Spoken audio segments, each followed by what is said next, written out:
Welcome to the Big Match Preview, brought to you by NFL Insight. I'm Andy Richmond, and here we'll be taking a look at the Saints and the Jets clash on this Sunday, because that game will be live on Sky. We'll cover some of the betting markets, reflect on previous games between the two teams, how they've started the season, which we're now at the midpoint of that season, of that NFL season. We'll also look, more importantly, at some of the tactical elements within the game which could decide how this one plays out. And then, of course, at the end, we'll round out this preview with a small sample of our live match trading statistics, which form the basis of a lot of our trading decisions and strategies on Sunday night when we'll trade this game live.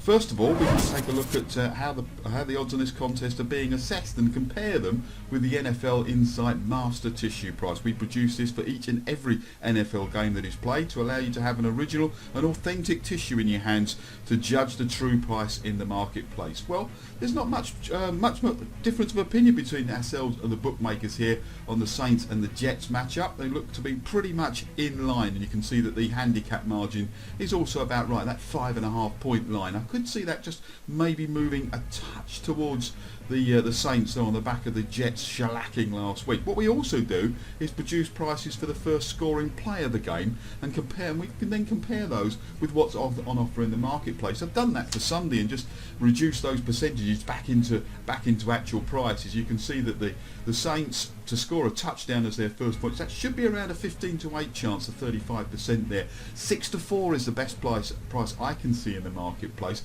The only little bit of value, according to our figures on this, is for the first scoring play to be a New York Jets touchdown, which is sort of priced at around 11 to 4.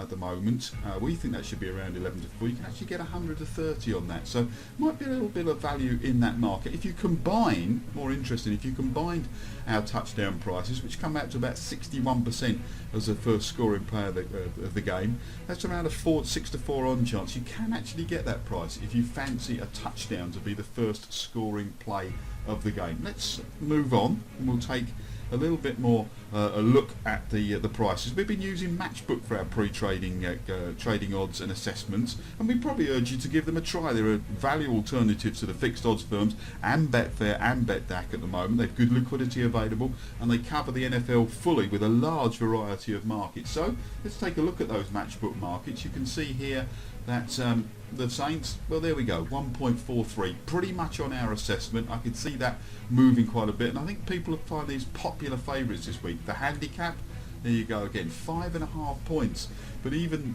that still makes the Saints favourite, and that I think will move. I could see that moving, that price, even up to around 6.5, and it does make the Saints quite heavy favourites on Sunday, even though they are on the road. The points line, well, the Saints have been fairly prolific scorers this year. They've got a high octane offence, and I'll touch on that in a minute. The unders and overs, 45.5. Jets not contributing so many points so much, although they did defensively last week, leaking 49 points to the Cincinnati Bengals. They're very up and down, and I'll touch on that again in a minute. That unders and overs line, I'd probably play the overs there. 45.5 points with the Saints going at the Jets. Probably looks like an overs bet for me. I could just see that being the slight favourite.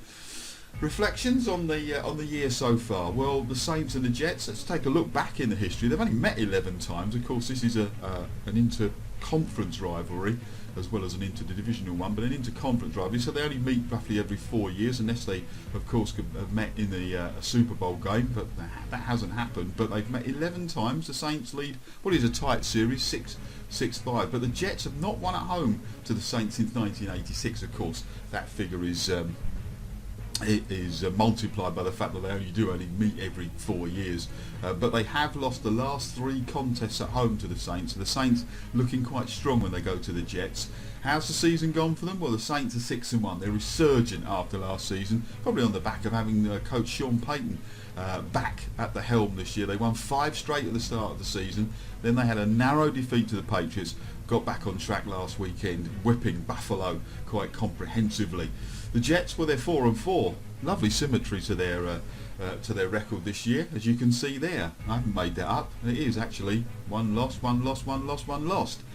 Will they add that W this week to keep that symmetry going? They look to be slightly up against it. All the wins, though, have come by 3 points or less. and they come into this on the back of a real thrashing from the for the Bengals. That was a day that Rex Ryan and the boys will want to forget. Everything went wrong on that occasion.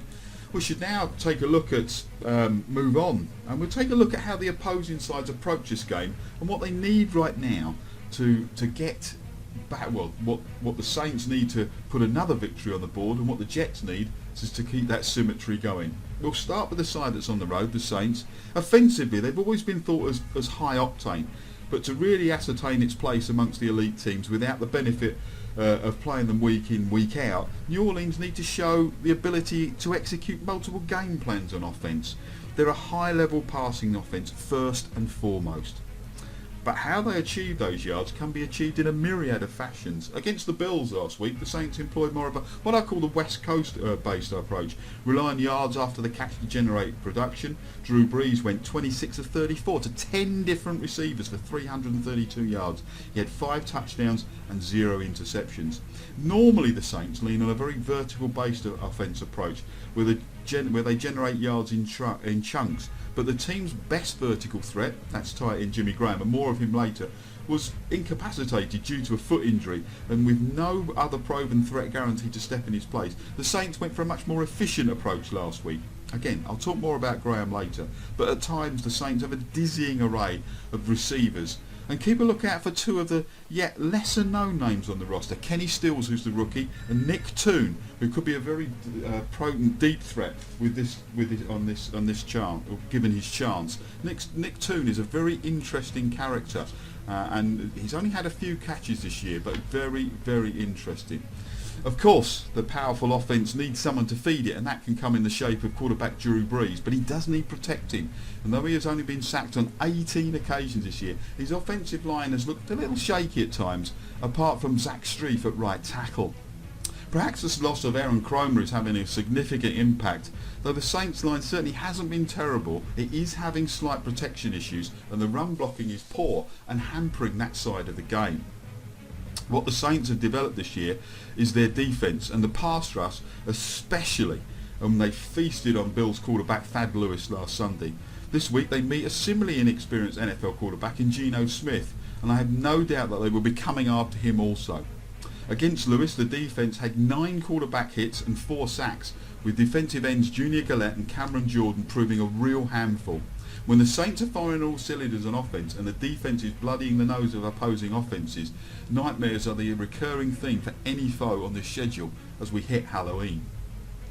I mentioned Jimmy Graham earlier, and the Saints tight end has been creating mismatches all season and has been very much a go-to guy for Brees.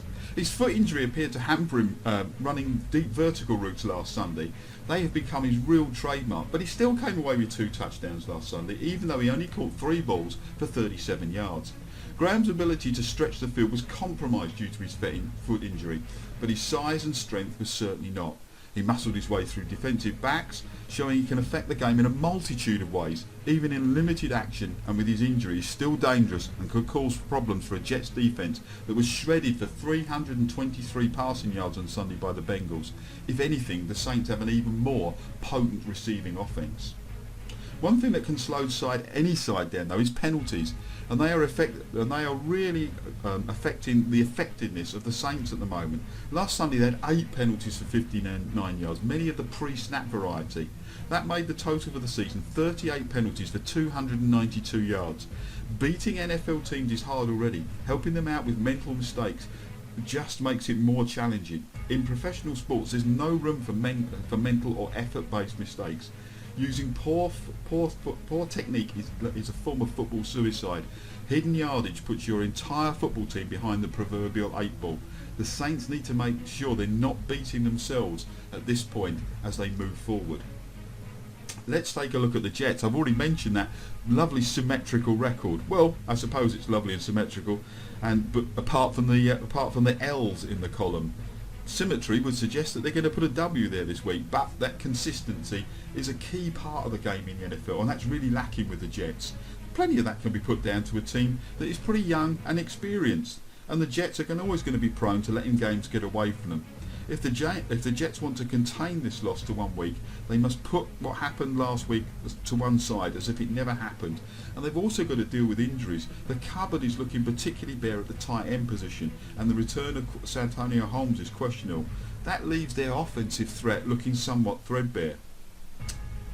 Outside of maybe their run defence, the Jets were dominating every single facet of the game last week. If the Jets are going to have a chance of upsetting the Saints at home this week, they will need to make massive improvements in lots of areas on both sides of the ball. The Jets' coverage has been up and down all year, but their inability to put them in an insurmountable hole against the Bengals right off the bat. The prime culprit for the defensive meltdown, however, was rookie first-round pick Dee Milliner. Milliner, who was eventually benched for his inability, but I understand will start again this week, was targeted early and often and was victimised by one of my favourite players in the NFL at the moment, Marvin Jones. Simply put, Milliner is far from ready. The Jets have made the mistake of trying to force him into a starting role soon, and don't be surprised to see the Saints pick on him in a similar way this week if he does indeed get a start again. One of the reasons why the Jets have been able to remain stout on defence with lacklustre coverage in the secondary is because of their stout interior pass rush and their young defensive linemen. Against the Bengals, though, they had trouble getting to quarterback Andy Dalton and only registered 1 sack all afternoon as Dalton peppered them with deep shots.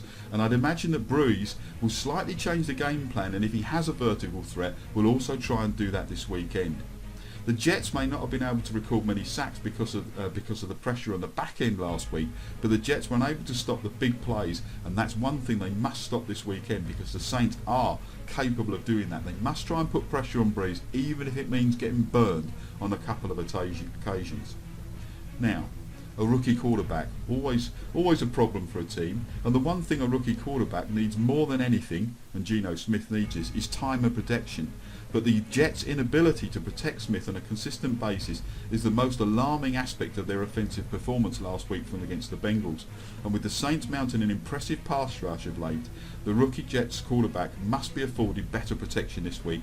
Otherwise, we're going to see more of those pick sixes and interceptions as a result. In particular, the Jets were abused on the left side of the line, where both left tackle DeBrickashaw Ferguson and rookie left guard Brian Winters were absolutely abused in protection, and I don't wonder that the Saints won't be picking on that left side of the line again, which will cause problems. The fact that the Jets don't have a lot of offensive weapons is hardly a secret, but it was apparent as ever in a poor showing against a very good Bengals defence last week. I've already mentioned Santonio Holmes. It's very hard to ascertain if he's back this week. Kellen Winslow is obviously out, and without those two main players, the young replacements have really struggled in their absence. Tight end Jeff Cumberland had just 1 catch last week, while both Stephen Hill and Jeremy Curley were held to 4 and 3 catches respectively. The Jets had trouble getting separation, and poor pass protection made it impossible to sustain drives. Players such as Cumberland and Curley have at least been solid to this point, but they're not carrying an offensive threat on a weekly basis. It's more obvious than ever that the Jets need a game-breaking offensive weapon who can produce on a weekly basis. And with them breaking down defensively last week, that became more apparent than ever. Those are just some of the keys to the game of how this will play out. It looks like that the Saints probably have the upper hand at the moment in this contest in the various matchups, but we've seen the Jets bounce back before. Now, I mentioned at the top of the show our exclusive trading stat sheets, and these have lots of information about how the sides have responded in certain situations before and how often they go on to win a game in certain situations. These give you a guide and price to compare with what is offered at that point from the bookmakers. Here you can see what the true prices should be in the following situations at half time, and we also take a look by comparing games of a similar nature how likely situations are to happen throughout a game. In our live trading room on Sunday night, we have the ability to predict a live tissue price and how likely statistically certain outcomes are to happen. Here you can see that when New Orleans lead by 7 points or more at half time, they have an 84% chance of going on to win the game. And we have statistics like that for every situation and margin within the game as it progresses. And these statistics have been worked out from games of a similar nature, but it's not just a small pool. Sometimes there are over 800 games that we've actually taken a look at to produce these statistics. You can also see the chance of either side dashing out to a 10-0 lead. Might be useful if you're looking at winning margin betting. There's an 8% chance, or about 11.5 to 1 in old money, of the Jets doing so, while the Saints have a 12% chance of around 7 to 1 of dashing out into that 10-0 lead. You can also see the chances of either side leading by a margin of 3 points in the fourth quarter. And as I said before, we have all of these statistics available live on a Sunday night. What I've shown you here is just a small taster of the profusion of data that are available in the sheets that we have available via NFL Insight and via the live updates that are available in our trading room on a Sunday night, making us able to assess match situations and the odds available at an instant. Match previews, which you're listening to now, and watching of course if you're on YouTube, are a small part of what we do here at NFL Insight, and if you subscribe to the NFL Insight YouTube channel, you'll be able to get all our latest updates and further match previews and all the big games in the NFL. Make sure you check out our betting focus previews via the website, which we're at www.betting-insight.com, where we'll take a look at all the best betting opportunities in the game once we've taken into account all the tactical factors in this preview. We'd love you to come and get involved with us at NFL Insight, where we'll be taking a look with more NFL previews, statistics, trading views and betting advice. NFL Insight is at the forefront of a new way of looking at and betting on the NFL. I'm Andy Richmond. This has been the big match preview, the New Orleans Saints at the New York Jets for NFL Insight. I hope you come back and see us again very, very soon.